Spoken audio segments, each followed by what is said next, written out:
네, 2016년 7월 6일 수요일 시황방송을 시작을 하겠습니다. 자, 오늘 코스피는 1.85% 하락한 1953포인트로 마감이 됐습니다.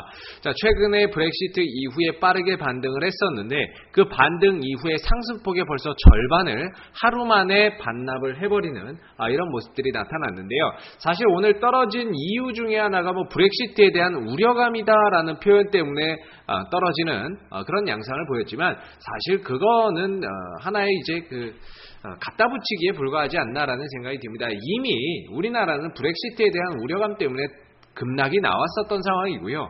그게 어느 정도 유동성 장세가 펼쳐질 수 있다. 앞으로 돈이 시장에 유입이 돼서 전 세계적으로 금융시장에서 돈을 풀고 그게 이제 또 주가를 띄울 수 있다라고 해서 빠르게 회복을 했는데 이제 와서 또다시 한 번 더 브렉시트에 대한 우려감, 이거는 하나의 핑계라고 봐야 되겠죠.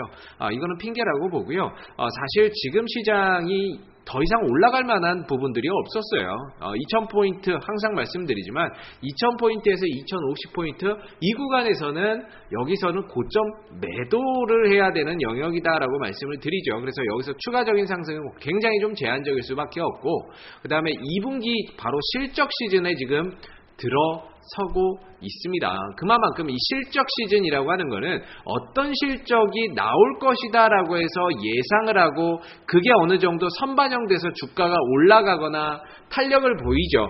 그 다음에는 이제 실적에 대한 부분들을 발표를 해야 되는데 이게 좋을 수도 있고 나쁠 수도 있다라는 거예요. 예상했던 대로 좋게 나올 수도 있고 반대로 나쁘게 나올 수도 있다라는 불확실성이죠. 그렇기 때문에 이 불확실성을 앞두고는 사실상 주가가 그렇게 크게 잘 가지를 못합니다. 대체적으로 이런 실적 발표를 앞두고는 크게 시장이 잘 가지를 못하죠. 그래서 어느 정도 반등도 나왔고 추가적으로 올라갈 명분은 약하고 그리고 고점대 영역 왔고 떨어질만 하니까 떨어졌던 거지 브렉시트 때문에 떨어졌다라고 하는 거는 조금 안 맞는 부분들이 아닌가라는 생각이 듭니다. 그래서 오늘 대체적으로 수급적인 부분들을 한번 보시게 되면 수급에서는 외국인들이 한 4,200억 정도 매도를 했고 기관이 한 1,300억 정도 매도를 했습니다. 중요한 건 이제 선물에서 굉장히 강한 매도가 나오다 보니까 오늘 거의 1조 5천억 정도 넘게 매도가 좀 나왔죠. 그래서 오늘 다 떨어졌습니다. 그동안에 삼성전자도 이제 실적 발표가 하루 앞으로 다가왔는데 실적이 좋다 해서 기대감 때문에 많이 올려놓은 이 시점에서 좋다고 해놓고 주가는 하락이 나오는 이런 상황이 발생이 되죠. 이미 선반영됐다라는 거죠. 기대감이 선반영됐고 그래서 주가가 올라왔고 이제는 실적을 발표해야 되는 이 시점에서는 오히려 차익 실현이 나오고 조정이 나올 수 있는 그런 여건이 만들어졌던 거지 사실 브렉시트 때문에 떨어진다라고 하는 거는 핑계에 불과하지 않나라는 생각이 듭니다. 그래서 어느 정도는 1900포인트까지는 좀 떨어질 수 있겠다라는 생각을 해봐야 됩니다. 이전에도 말씀드렸지만 아마 1850까지 오기는 쉽지는 않을 것 같아요. 1850까지는 온다고 하면은 저점 매수의 기회지만 여기까지 내려오기는 쉽지 않을 것 같고 대체적으로 1차 지지라인 1950, 2차 지지라인 1900에서 이 정도에서는 어느 정도 저점을 형성을 해갈 수 있지 않을까라는 생각이 드는데요. 어느 정도 저점이 좀 형성이 되고 바닥이 좀 만들어지고 7월 어닝 시즌이 웬만큼 마무리되는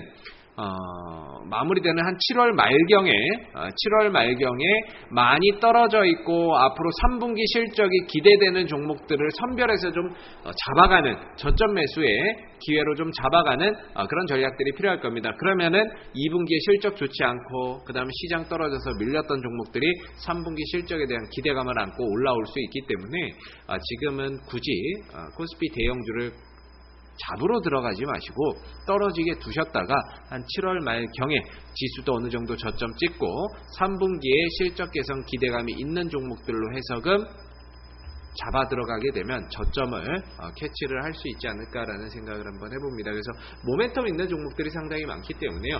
그런 종목들을 저점 매수의 기회로 활용을 한번 해보시고 자, 코스닥도 오늘 떨어졌습니다. 장중에 1.7%, 8%까지 떨어지는 모습들을 나타냈는데 최근에 7거래일 연속 상승 이후에 떨어졌기 때문에 이제는 떨어질 만큼 떨어질 때가 됐죠. 문제는 시기의 문제였던 거죠. 언제 when 언제 떨어질 것이냐 이게 문제였던 거지 안 떨어지는 거는 아니었거든요. 떨어지기는 떨어질 건데 언제 떨어질 것이냐라는 부분들이었죠. 그래서 원래라고 한다면은 한 요 정도에서는 떨어졌어야 돼요. 680이나 요 정도에서는 한 번 정도 조정을 보여줬던 게 맞습니다만은 최근에 공매도 공시법 이런 것들 때문에 이 공매도 공시를 앞두고 대체적으로 환매수가 좀 많이 들어왔죠. 환매수가 들어오다 보니까 주가가 안 떨어지고 조금 더 올라간 부분들도 어느 정도 영향이 있을 겁니다. 그래서 전체적으로 좀 떨어졌어야 되는데 떨어지지 않고 오히려 좀 더 올라갔는데 사실 올라갔지만 여기서는 먹을 게 없었거든요. 수익 종목들이 탄력을 보이기는 했지만 사실 여기 들어가서는 먹을 게 별로 없었습니다. 그렇기 때문에 올라가도 막상 수익 나기가 굉장히 어려운 그런 그 구간이었다라고 보시면 될 것 같고요. 지금 잘 보시면 역시나 이제 코스닥 시장에서의 개인들 신용 물량이 꾸준히 들어오기 시작을 하다 보니까 그러니까 여기에요. 여기서는 떨어졌어야 되는데 떨어지지 않고 올라가다 보니까 개인들이 내려오지를 않으니까 이걸 쫓아가서 산다는 거죠. 신용을 써서 쫓아가서 샀는데 주가는 먹을 거는 없고 오히려 사자마자 또 떨어지고 조정 나오니까 또 여기서 반대 매매나 또 이런 것들 청산하는 것들이 좀 나오게 되면 지수가 한 번 정도 더 내려올 수 있는 여지가 있다라고 보는데요. 코스닥의 저점은 660입니다. 660포인트 정도에서는 오히려 좀 저점 매수의 기회로 활용을 해서 잡아 들어가고 저점을 캐치해서 분할 매수하는 그런 전략이 필요한데 오늘 대형주들이 굉장히 많이 떨어졌어요.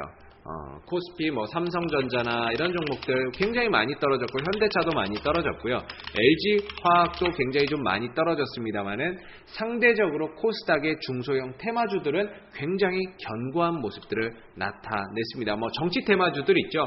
정치 테마주들 같은 경우에는 거의 떨어질 만큼 떨어졌기 때문에 이제 더 떨어지기 굉장히 힘든 그런 상황인데 CCS라든지 이런 것들은 오히려 장중에 떨어지다가 금방 회복을 해버렸고요. 한창이라든지 이런 종목들도 장중에는 떨어지는 모습들을 나타냈습니다만 빠르게 또 회복도 해주는 모습이었습니다. 그리고 성문전자라든지 이런 반기문 테마주들은 오히려 더 강하게 갔거든요. 그만큼 지금 정치 테마주들은 거의 떨어질 만큼 떨어졌다라고 보고요. 그 다음에 우리들 제약 이런 종목들 문재인 관련주들도 굉장히 견고하게 버텨내는 모습들이었습니다. 써니전자, 안철수 관련주들도 다 마찬가지죠. 그래서 정치 테마주들이 웬만큼 떨어질 만큼 떨어졌어요. 이제는 시장이 떨어져도 더 떨어지는 게 아니라 이 반등 나왔던 거에 대해서 일부 되돌리는 조정이 나오는 거지 더 이상 떨어지기는 사실 쉽지는 않아 보입니다. 그래서 하반기로 가면 갈수록 내년으로 넘어가면 넘어갈수록 결국에는 정치 이벤트, 대선이라고 하는 큰 이벤트가 있기 때문에 이쪽 관련주들이 다시 한번 움직일 수 있는 여지가 상당히 좀 크다. 이렇게 해석을 해서 볼 수 있을 것 같고요. 그렇기 때문에 지금 이 시장이 조정이 나온다라고 하면 이거는 기회인 거지 결코 악재라고 볼 수는 없다라는 거예요. 그래서 660이나 요 근처 전후로에서는 정치적인 이슈 있는 것들 또는 좋은 종목들, 실적 있는 것들 이런 것들을 저점에서 잡아가는 그런 투자 전략이 필요하다라고 봐야 되겠죠. 그래서 당분간은 시장을 끌고 갈 주도주는 없습니다. 주도주는 없고 대체적으로 시장도 반등 이후에 조금 더 차익 실현도 나오고 조정도 나와야 될 거고요. 저점을 다지는 그 시간도 필요한데 이 다지는 시기에서의 정치적인 테마주, 이슈 있는 것들, 앞으로 올라갈 수 있는 종목들을 선별해서 저점에서 좀 잡아간다라고 한다면 오늘 당장이 아니라 이 7월 이후 8월, 9월로 넘어가는 이 반등장에서 굉장히 또 높은 수익률을 좀 낼 수가 있을 거고요. 그리고 내년으로 넘어가게 되면 더 큰 수익으로 좀 더 다가오지 않을까라는 생각을 해봅니다. 그래서 지금은 한 번 정도 더 눌러주게 되면 기다렸던 조정이에요. 떨어지게 되면 이건 기회지 악재라고 볼 수는 없고요. 떨어졌을 때 반드시 분할로 매수해서 떨어지는 종목들을 좀 더 밑에서 잡아가는 그런 전략을 취하신다면 이후에 흐름에서 또 좋은 결과로 맺어지지 않을까라는 생각이 듭니다. 자, 오늘 2016년 7월 6일 수요일 시황방송은 여기서 마무리를 하도록 하고요. 내일 시황방송에서 다시 찾아뵙도록 하겠습니다. 수고 많으셨습니다.